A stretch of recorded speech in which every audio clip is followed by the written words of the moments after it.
Next question. Some feel that partisan gridlock is interfering with the ability to achieve legislation that benefits the people of Oregon. Do you believe that perception is justified? What, if anything, can you do to change that perception? Kevin Cameron? Thank you. Well, partisan gridlock is one of those things that I think is a magnified perception in many cases because of some issues that become very big issues and are magnified in the media or throughout people's political stump speeches or wherever they might be, and they have a chance to drive a wedge through people. One of the things that I am most proud of is when I got there, when I was appointed last session, is that I went and met with individuals from both parties that were on my committees and got to know them and found out what was important to them. I think it's important that we reach across, or we reach at the same table together. That doesn't mean that I'm going to lower my core values of certain things that I stand for, but I need to respect other people and I need to go and reach out to those people. Last session, I actually met with the governor 2 times. I called the governor to go meet with him about sports action bill that I was trying to pass and Jessica's law that I was trying to get done. I met with Senator Courtney, and I think that there's a lot of people there working together to try to make things happen, but we just need more people that don't drive wedges, but that are willing to come together. And the citizens have said what the priorities are. More efficient spending, rainy day funds, set it aside, higher class education, public safety. We know what those are, and if we go together and work together as leaders that know how to bring people together, we can make those things happen. Brian Grisham. Sally, basically, if I understand, the question was what can you do to reduce partisan gridlock, and do you think it's a problem? Mm-hmm. Okay, well, let me answer those in reverse. Partisan gridlock is a problem, and what can I do to reduce it? Well, the first thing I can do, I agree with Kevin that listening is important. Meeting with folks on the other side is important, but 99% of the people in there are doing that and have done that for decades. That hasn't worked. The fact is, if we want to use a business analogy, you have a management team in the State House that hasn't gotten it done. I was a Republican. I was part of moving the Republicans into the majority. I managed a campaign for a state representative, Republican. And the fact is, I had high hopes, and for a while I was satisfied, but that has not panned out. And the fact is, the partisanship is not due to the minority that does not have the power to pass legislation. It's due to the people running the show. Now, that doesn't mean all Republicans are the problem, but certainly the Republican leadership is. And to change that, the biggest thing I can do, Sally, is to get elected. And that's going to happen. The tide is turning in this district, and we see that there's a lot of positive reaction from Republicans, independents, and Democrats, even libertarians in this district towards my campaign. They feel very good about it. But there is one thing that we can do, a couple things. One is, right now, the people on the committees are not chosen in a fair manner. Each party does not choose who it puts on a committee. It's ultimately up to the Speaker. I think that's wrong.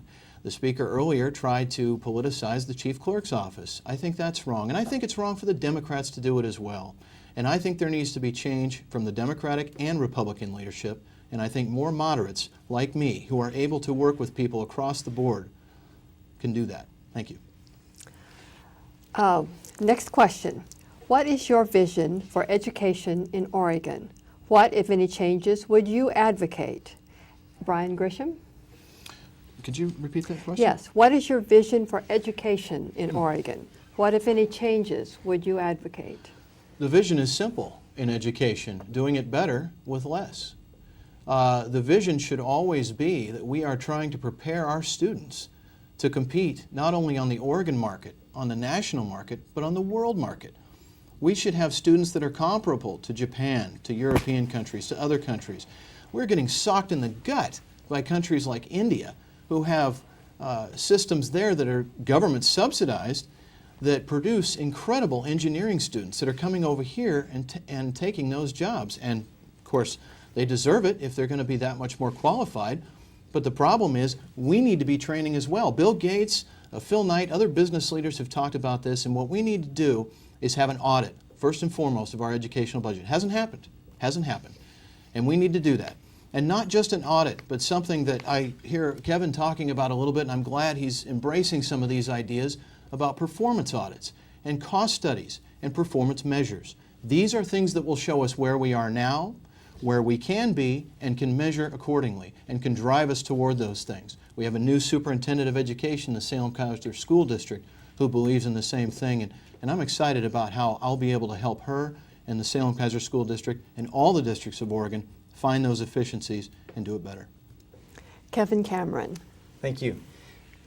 Oregon has the potential to have a first-class education. And I think that we have many of the ingredients there. We have people, we have money, and we have the resources to put it together. One of the things that I think that is extremely important is the fact that here in Salem-Keizer, for example, we spend 65% of our operational dollars in the classroom. As a state, we spend 59%. It's $300 million that doesn't make it to the classroom. If we could just, as a state legislative body, we're not going to micromanage. I don't want to micromanage Salem-Keizer School District, but we need to provide the incentives for school districts to drive those dollars down to the students where the parents and the students and the teachers can perform like they need to do. That is really an important issue. The city of Portland is 54%. So here we are in Salem-Keizer doing a great job, and we have other school districts that we hear more about that aren't doing their part to make that a good thing. The other thing is to loosen up some of the potentials. The chalkboard project has some great recommendations in it from a standpoint of having some trials for teachers, pay for performance in specific schools that outperform or that change students' reading levels and those types of things. And we need to really help our students read at an early age, because if they can't read by the age of, or by third grade, we're done with trying to educate them. So those are some of the things. Next question. Do you believe the present system of criminal penalties needs to be modified? If so, what do you recommend and why? Kevin Cameron. Present system of criminal penalties. Well, last legislative session, I was one that worked really hard to modify one of the criminal penalties in the state, Jessica's Law. I found out that there was a need to do that, and nobody in our house there was a couple bills filed. I got the bill, moved it through the committee, it testified in front of judiciary.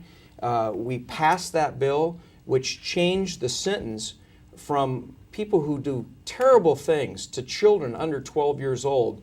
We're only having a minimum of 8.5 years in jail, and we changed that to 25 years. We're not able to get it done during session, but we followed through during special session and made sure that got done. Now, other people may be taking credit for that, and that's the kind of person I am. I'm not worried about who gets the credit for it. We need to get these things done for the people in the state of Oregon. So there's one area. I think some other things we need to review.